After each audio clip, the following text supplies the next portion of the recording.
দিব্যশ্রী চ্যানেলে আপনাদের সকলকে স্বাগত। অচিন্ত কুমার সেনগুপ্তর লেখা পরম পুরুষ শ্রী শ্রী রামকৃষ্ণ থেকে পাঠ। আজ পর্ব 56। ওম স্থাপকায় চ ধর্মস্য সর্বধর্মস্বরূপিণে অবতার বরিষ্ঠায় রামকৃষ্ণায় তে নমঃ। কেশবের ডাকে ইয়ং বেঙ্গলে সাড়া পড়ে গেল। পল্লব, প্রফুল্ল, বসন্তের শিহরণ জাগল অরণ্যে। কিন্তু যার ডাকে এই অবস্থা, তার নিজের অবস্থা কি? জয়গোপাল সেনের বাগানে রামকৃষ্ণ লাল পেড়ে কাপড় পরে গিয়েছিল। কেশব বললে, আজ বড় যে রং, লাল পাড়ের বাহার। রামকৃষ্ণ বললে, কেশবের মন ভোলাতে হবে, তাই বাহার দিয়ে এসেছি। রং লাগলো কেশবের মনে, রসে ডুবে ভাসতে লাগলো ভাবের জোয়ারে। হয়ে দাঁড়ালো সে রামকৃষ্ণের মনের মানুষ। মনের মানুষ হয় যে জনা, ও তার নয়নেতে যায় গো চেনা সে দু এক জনা। ভাবে ভাসে রসে ডোবে, ও তার উজান পথে আনাগোনা। কিন্তু গোড়ার দিকে রাজসিকতার ভাবটা একটু সজাগ ছিল কেশবের। কেশবের কালো টোলার বাড়িতে গিয়েছে রামকৃষ্ণ, সঙ্গে হৃদয়। টেবিলের কাছে চেয়ারে বসে কী সব লিখছে কেশব। যে ঘরে বসে লিখছে সেই ঘরে এনেই বসালো রামকৃষ্ণকে। কিন্তু কেশবের চেয়ার ছেড়ে ওঠবার নাম নেই, এক মনে লিখেই চলেছে। অনেক পরে লেখা শেষ করে চেয়ার ছেড়ে নেমে বসলো বটে, কিন্তু রামকৃষ্ণকে একটা নমস্কার পর্যন্ত করলে না। নমস্কার না করাটাই বুঝি সে যুগের জ্ঞানীগুণীদের শালীনতা। কিন্তু কেশব যখন এসেছে দক্ষিণেশ্বরে, রামকৃষ্ণ তাকে আনত হয়ে প্রণাম করলে। একবার নয়, যতবার এসেছে ততবার। যখন সে দলবল নিয়ে এসেছে সবাইকে, তখন তারা আর করে কি, ভূমিষ্ঠ হয়ে প্রণাম করতে শিখলে।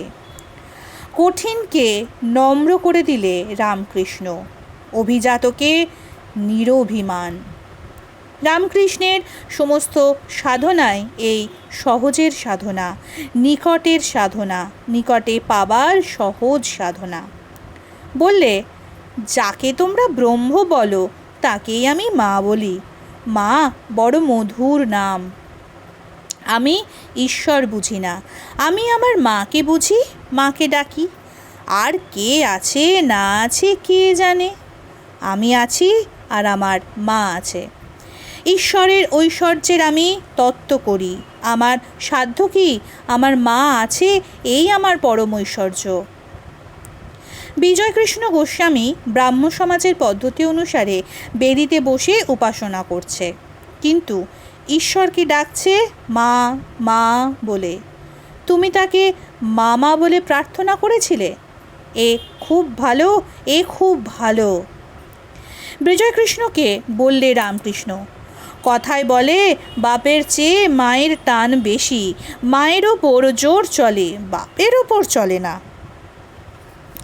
ত্রৈলোক্যের মায়ের জমিদারি থেকে গাড়ি গাড়ি ধন আসছিল, সঙ্গে কত লাল পাগড়িওয়ালা লাঠি হাতে দারোয়ান। ত্রৈলোক্য রাস্তার লোকজন নিয়ে দাঁড়িয়েছিল, জোর করে সব ধন কেড়ে নিলে। মায়ের ধনের ওপর খুব জোর চলে। বলে নাকি ছেলেরও নাকি মার তেমন নালিশ চলে না। ছেলের নামে মার তেমন নালিশ চলে না। জানাইব কেমন ছেলে মোকদ্দমায় দাঁড়াইলে, যখন গুরুদত্ত দস্তাবেজ গুজারাইব মিছিলকালে। মায়ে পোয়ে মোকদ্দমা ধুম হবে রামপ্রসাদ বলে, আমি ক্ষান্ত হব যখন আমায় শান্ত করে লবে কোলে। মা কতক্ষণ মামলা চালাবে, কতক্ষণ মুখ ভার করে থাকবে, কখন নিজেই এক সময় বাহু মেলে নেবে কোলের মধ্যে। আমাদের শাস্ত্রে ঈশ্বরকে আমরা পিতা বলে কল্পনা করেছি। পিতা হচ্ছে সৃষ্টিকর্তা, লালনকর্তা, রক্ষণকর্তা। পিতার মধ্যে যে ভাবটি প্রকাশিত তা প্রতাপের ভাব, প্রভুত্বের ভাব। তিনি শুধু আমাদের পালন করেন না, চালনা করেন, পোষণ করেন না, শাসন করেন। তিনি জগৎ সংসারের সর্বময় বিধাতা, একচ্ছত্র একাধিপতি। বেদে বলেছে, পিতা নো হসি, তুমি আমাদের পিতা হয়ে আছো। বলেছে, পিতা নো বোধি, তুমি যে আমাদের পিতা, এই বোধের আলোকে আমাদের দু চোখ উদ্ভাসিত হোক। এই জানা আর অনুভব করার মধ্যে পিতার সর্বসাম্রাজ্যময় বিরাটত্বকেই কল্পনা করা হয়েছে।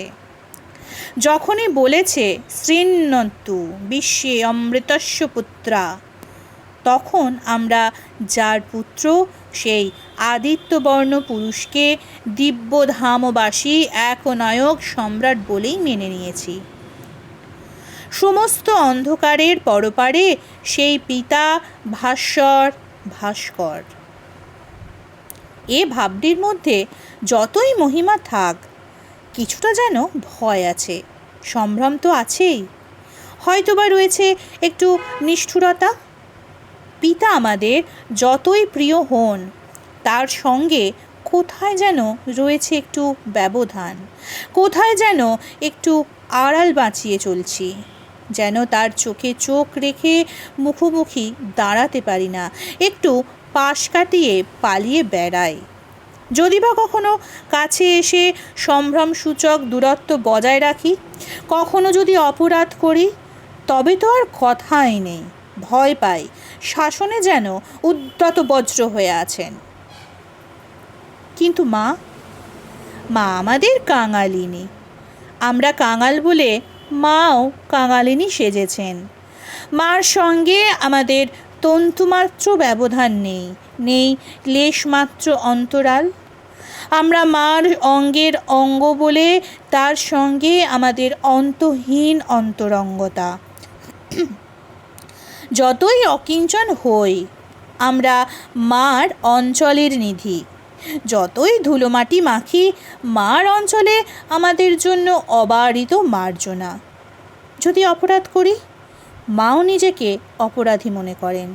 সন্তানের দুঃখে তার দুঃখ, কোনো কুণ্ঠা নেই, লজ্জা নেই, শুধু ক্ষমা, শুধু স্নেহ।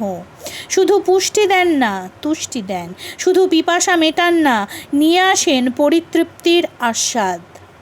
মা আমাদের মূর্তিমতী সরলতা, মা আমাদের অভয়ময়ী। পুত্র যতই বৃদ্ধই হোক, মার কাছে সে শিশু, অর্বাচীন অপগণ্ড শিশু। আর মা যত বৃদ্ধই হোক, ছেলের কাছে সে সনাতনী মা। পিতার জন্যে আমাদের শ্রদ্ধা, সম্ভ্রম, আনুগত্য, কিন্তু মার জন্যে আমাদের ভালোবাসা, অবিরল অফুরন্ত ভালোবাসা।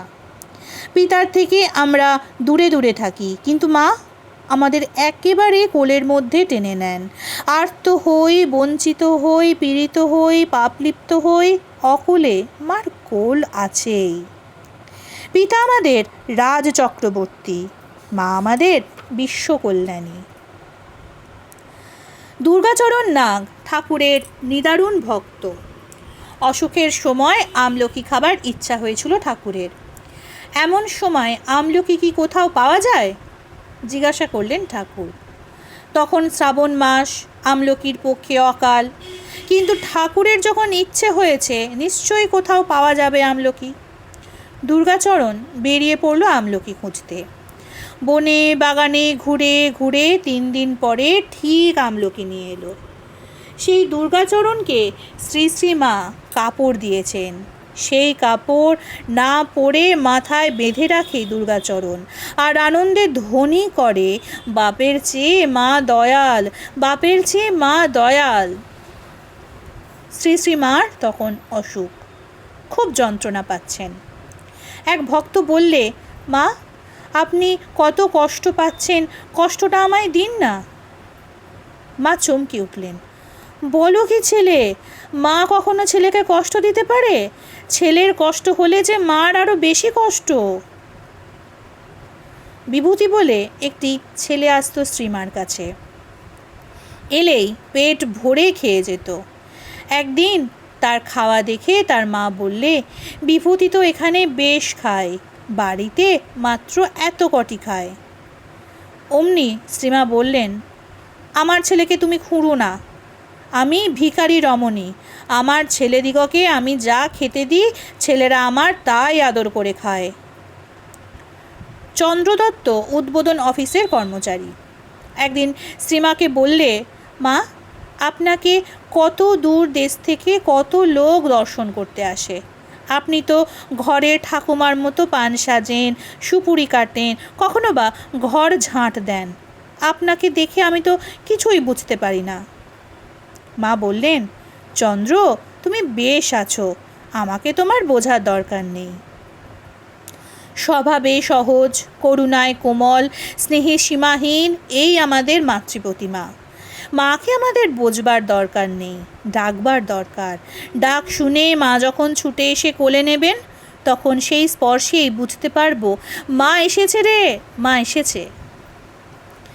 যিনি অবাঙ্গ মনসগোচর, অগম্য অপার, সমস্ত রুদ্ধ অন্ধকারের ওপারে যার বাসা, তাকে নিকটতম নিবিড়তম করে পাবার সাধনায় রামকৃষ্ণ নতুন মন্ত্র আবিষ্কার করলেন। ওং। ওংয়ের মতো এ মন্ত্র একাক্ষর মন্ত্র। এ মন্ত্রের কথা হচ্ছে মা। এ মন্ত্রের আকর্ষণ যা অত্যন্ত দূর তা নিমেষে কাছে চলে এলো, যা অত্যন্ত দুরাহ তা হয়ে দাঁড়ালো জলের মতো সোজা, যা ছিল পর্বত শৃঙ্গে তাই বিগলিত ধারে নেমে এলো নির্ঝরিণী হয়ে, যা ঐশ্বর্যশালিনী শক্তি তাই দেখা দিল দয়ারূপে, অময়ময়ী প্রশান্তি রূপে। একেই বলে এক চালে মাত, এক বাণে জগৎজয়, এক অক্ষরে পরাসিদ্ধি। রামকৃষ্ণের সবই সহজ, তত্ত্ব সহজ, পদ্ধতিও সহজ। মানুষটি যেমন সহজ, মন্ত্রটিও তেমনি। একেই বলে তরঙ্গহীন স্বতঃসিদ্ধ স্বরূপ সমুদ্র, কিংবা সহজ করে বলে সহজানন্দ। বিজয়কৃষ্ণকে বলে রামকৃষ্ণ, কারণের বোতল একজন এনেছিল, আমি ছুঁতে গিয়ে আর পারলুম না। বিজয় বললে, আহা, সহজানন্দ হলে অমনি নেশা হয়ে যায়, মদ খেতে হয় না। মার চরণামৃত দেখেই আমার নেশা হয়ে যায়, ঠিক যেমন 5 বোতল মদ খেলে হয়। কেশবকেও তেমনই সহজ করে দিল রামকৃষ্ণ। কেশব মা ধরল, ঈশ্বরকে ডাকতে লাগলো মা বলে। ঈশ্বরকে মা বলে ডাকে, আর কেশবের 2 নয়নে ধারা নামে। ওম নিরঞ্জনং নিত্যমনন্তরূপং ভক্তানুকম্পাধৃত বিগ্রহং বৈ ঈশাবতারং পরমেশমিদ্যং তং রামকৃষ্ণং শিরসা নমামি। আজকের পর্ব এখানেই শেষ হলো।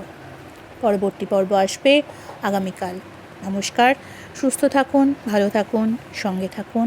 জয় ঠাকুর।